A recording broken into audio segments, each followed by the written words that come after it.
Hey everyone, and welcome to this unboxing and review of the DualShock 4 back button attachment for the PS4. This is actually released by Sony PlayStation. This is not a third-party accessory.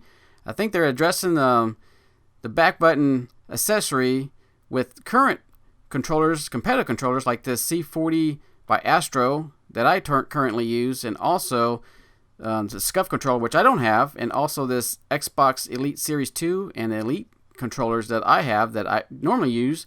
So it's kind of nice that they're including these kind of late in the game, I guess. So this is almost thinking this is a prelude to the PS5. They're going to have back buttons on their controllers when the PS5 comes out. So that's what a lot of people are thinking, the theory. So we'll see when that happens.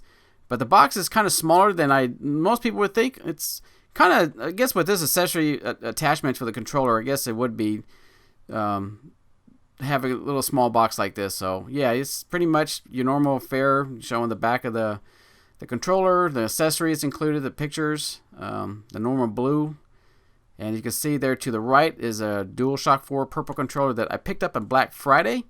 I haven't opened it, so I'm going to probably use the back button on that controller. So this is actually, I believe they were supposed to come out January 27th. These are being released in North America and the rest of the world. I know they've been released in Japan. I actually picked this little back button attachment at Walmart. They're actually selling these for $25, which are normally being retailed for $30. So Target and Walmart have these in stock. I mean, a lot of them are pretty much selling out, I'm sure. I'll probably end up picking a second attachment for my other controllers. And you can see here, this is just I think this is a quick start little guide kind of showing you how to connect a controller, which, yes, there it is, how to connect the attachment, the back button attachment to the controller. So yeah, I was real surprised I picked this up at $25. It's normal lower than anyone else is selling it for. So, and there's the other language in the back, and there's an instruction manual in here. Let's pull that out real quick just for anyone's interested in seeing what's included in this instruction manual. And there's the English, kind of showing the precautions. There is the front, and we'll unfurl it for, like I said, just kind of show what's all included for this back button, since it's kind of new for a lot of players who haven't played with competitive controllers like the SCUF or the C40 by Astro, like I showed earlier, or even like I said, the Elite Series 2 controllers.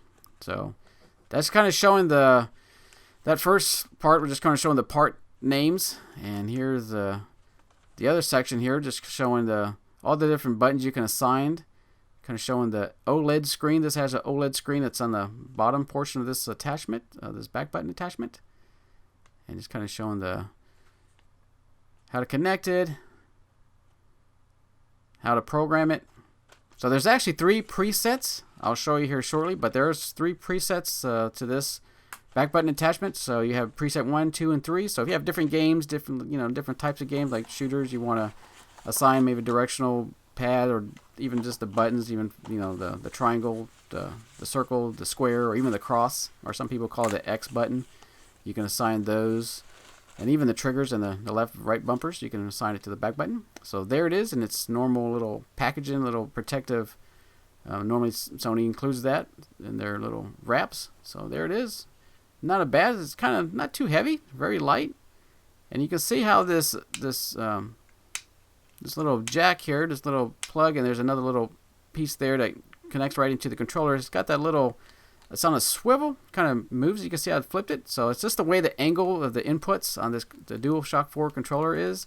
So I think that's kind of how make it more easier how to finesse that connected right into it. So I'll show you here in a second.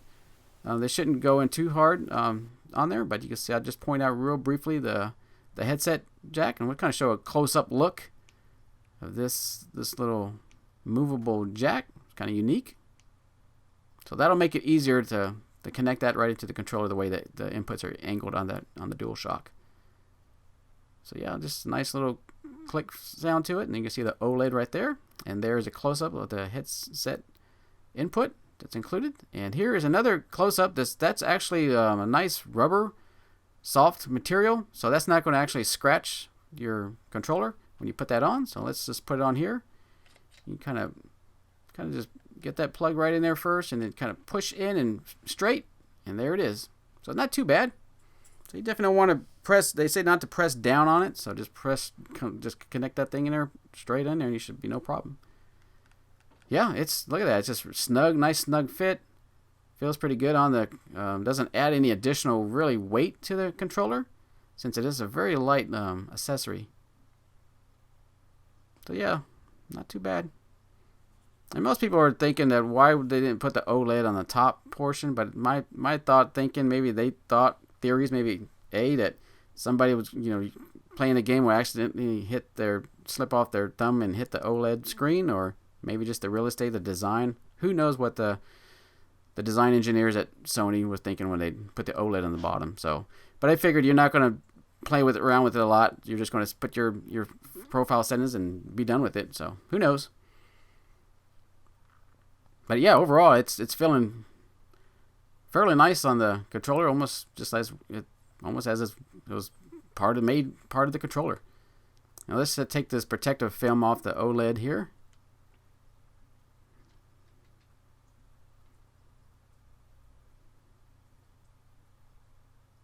Yep, there it is, and let's turn it on.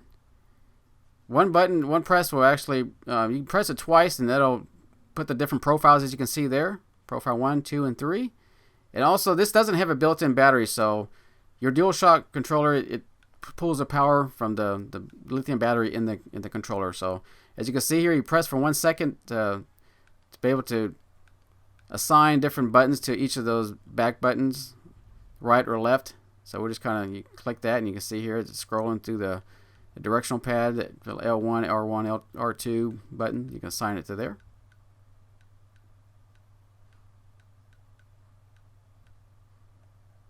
Yeah, it's definitely straightforward, pretty easy. So if you want to, you can always reset it again. So like I said, just press it once and it's assigned. And you can see how that little circle, how the little timer, it does that OLED, that little screen does not stay on.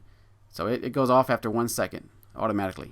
And what I'm doing here, I'm going to demonstrate if you want to set to the factory defaults all your settings and your profiles, you got to press the OLED, press the right and left back buttons all at the same time for 5 seconds, and you can see there it's reset. So you'll get that screen there, and bam, it's back to default settings for each of the screens, and you can see that timed out after 1 second. So yeah, overall, this is definitely a great little attachment. Now, even though Sony came out late in the game with this, it's definitely a nice addition to the PS4, the DualShock controller. So yeah, it just feels natural in your hand. I mean, it doesn't add any additional weight. It just may take some time to get used to. Here's some footage testing out the back button. Battlefield 4, one of my favorite games. I still play this game even though it's several years old. It's still a go-to game. The back button feature definitely does really well in a game like this. Here you see an RPG with my engineering class. I assigned normally to select that RPG, you would select one of the directional D-pad buttons. I actually assigned to select that with the back button.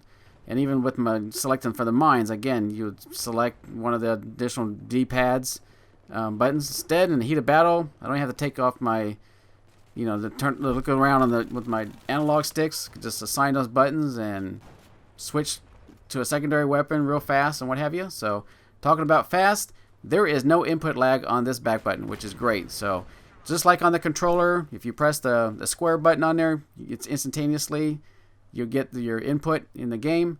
Same with the back button. There's no input lag. So very impressed with that aspect of it. And another just example of it'd be great with how this works with having your soldier look around, just having your thumb on the right analog stick. Instead of taking off your thumb you can be looking around at the same time. You can actually select the crouch or your secondary weapon. You can assign that back button to just select that aspect, that feature, without even taking off your hand off the analog stick. So very impressive back button accessory, and definitely recommend this. So as always, do please share the video. Do consider subscribing and hit that notification bell. Until the next one.